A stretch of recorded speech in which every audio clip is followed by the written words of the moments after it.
Dans le livre de l'Apocalypse, Jésus-Christ adresse un message puissant aux 7 églises, une parole de vérité, d'amour, mais aussi d'exhortation et de correction. Aujourd'hui encore, ce message nous interpelle et nous éclaire sur notre marche avec Dieu. Écoutons ensemble cette prédication inspirée, transmise par le prophète Raphaël, et laissons l'Esprit de Dieu parler à notre cœur. Et le thème de la prière, le message de Christ aux 7 églises. C'est dans Apocalypse chapitre 1, le verset du 9 à 20.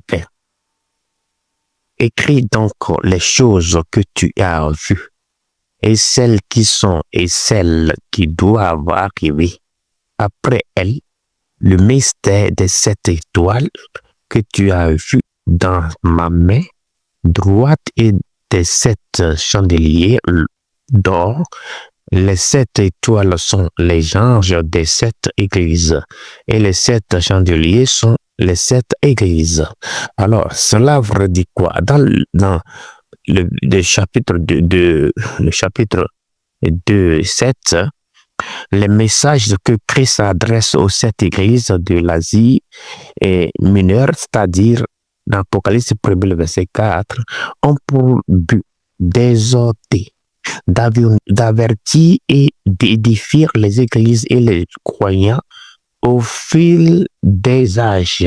Alors, ces messages sont utiles pour les églises d'aujourd'hui du fait qu'ils contiennent une révélation de ce que Jésus-Christ aime et chérit dans son église, de ce qu'il déteste et condamne. Alors, il a noté qu'une déclaration claire de Christ tend à la conséquence de à la conséquence de la désobéissance et de la négligence spirituelle, la rétribution de la vigilance et individu doivent évaluer son véritable état spirituel devant Dieu. Alors, c'est pourquoi dans Juge 3, le verset 7, un exemple de la stratégie que Satan adopte dans sa lutte contre l'Église ou les chrétiens. Parce que cet article explore chacun de ces domaines en ayant recours à un système de questions-réponses du genre comme de quoi Christ fait-il éloge. Christ fait éloge de l'Église qui ne supporte pas le méchant. Apocalypse 2. Alors, qui éprouve la vie, la doctrine et les revendications de ceux qui se disent responsables parmi les chrétiens, qui persévèrent moins dans la foi, l'amour, le témoignage, le remporte la victoire sur le péché, Satan et le monde impie. Alors, qui refuse de se reformer à l'immoralité de ce monde, à l'impiété dans l'Église et qui garde la parole de Dieu. C'est pourquoi dans le verset Apocalypse 2, le verset 11, comment Christ récompense-t-il l'Église qui persévère et demeure fidèle à sa personne et à sa parole? Il récompense de telle Église en les délivrant du temps de persécution qui surviendra dans le monde. À leur accorda son amour et sa présence et en réjouissant d'une communion intime avec elle, en les bénissant à travers le don de la vie éternelle avec Dieu. L'Apocalypse 11. Alors, c'est pourquoi dans l'Apocalypse 2, le verset 4, que condamne-t-il? Christ condamne l'Église qui lui consacre de moins en moins de temps, ainsi qu'à son Père qui abandonne la foi publique, qui tolère l'immoralité de son dirigeant, de ses enseignements et de ses laïcs, c'est-à-dire qui est devenu spirituellement morte ou tiède et qui substitue déjà le succès de l'influence à la véritable spirituelle, c'est-à-dire à la pureté et la justice et à la sagesse spirituelle. Alors, le verset 2:5 d'Apocalypse. Comment punit-il les églises qui s'affaiblissent sur le plan spirituel et qui tolèrent l'immoralité? Il punit alors de telles églises en les ôtant du royaume de Dieu.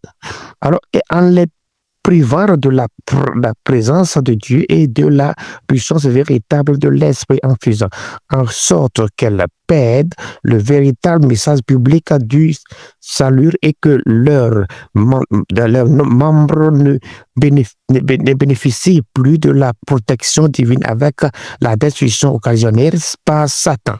Apocalypse 2, le verset 5. Donc, il va falloir que tout et chacun de nous connaissions nos erreurs. Je prends l'exemple de Paul. Paul qui était un homme de Dieu, mais quand il a reconnu ses péchés, il les a dévoilés. Alors il a dit, il y a un mal qui est en moi. Ce mal, c'est quoi? Je cherche à faire du bien, mais je n'y arrive pas. Alléluia. Alors cela veut dire que Paul, le serviteur de Dieu, l'élu de Dieu, s'il a quelque chose, il va donner. Il va donner aux autres. C'est-à-dire, cela veut dire que ça constitue d'amour. Parce que il va falloir que celui qui trouve, celui que Dieu donne, en quantité, il faudrait que Dieu lui donne encore plus que ça, parce que on dit qui est plus que nous voyons que les églises souffrent souvent aux mains des apostats, c'est-à-dire des méchants et des infidèles, dans Apocalypse 2, le verset 2. Alors, c'est pour cette raison que l'état spirituel actuel de l'Église ne peut jamais être considéré comme une preuve valide de la volonté de Dieu ou une justification intime capable de discerner une vérité et le bien fondé d'une doctrine. L'évangile, c'est-à-dire le message origine de Christ et des apôtres, est l'autorité suprême par rapport à laquelle on mesure la vérité et l'erreur. Alors c'est pourquoi, et dans le verset d'Apocalypse 2, le verset 5, comment les églises peuvent-elles éviter la décadence spirituelle et le jugement de Christ qui en découle? Cette lettre offre plusieurs moyens d'avoir en avant tout. Toutes les églises doivent accepter d'attendre d'attendre à être le guide de l'Église, c'est-à-dire les églises doivent examiner leur foi et leurs activités et renouveler leur vie spirituelle. Dieu est si nécessaire corriger le niveau de la tolérance, de la modalité et de l'immoralité dans n'importe quelle église ou communauté de moment où ses membres se repentent sincèrement et retournent rapidement et activement à leur premier amour, à la vérité, à la pureté et à la puissance de la révélation biblique de Christ. C'est pourquoi il va falloir que nous nous référons à lui pour que nous ayons de sa grâce de l'onction. Parce qu'il va falloir que la grâce de Dieu se retrouve au sein du ministère pour pouvoir être acquis pour renverser le plan du diable dans le nom de Jésus-Christ de Nazareth. Le message du Christ aux 7 églises demeure vivant et actuel. Prenons le temps de méditer sur ce que l'Esprit nous dit aujourd'hui. Si cette parole t'a touché, n'hésite pas à t'abonner à cette chaîne, à liker la vidéo et à la partager autour de toi. Que Dieu te bénisse et qu'il fortifie ta foi dans le nom puissant de Jésus-Christ.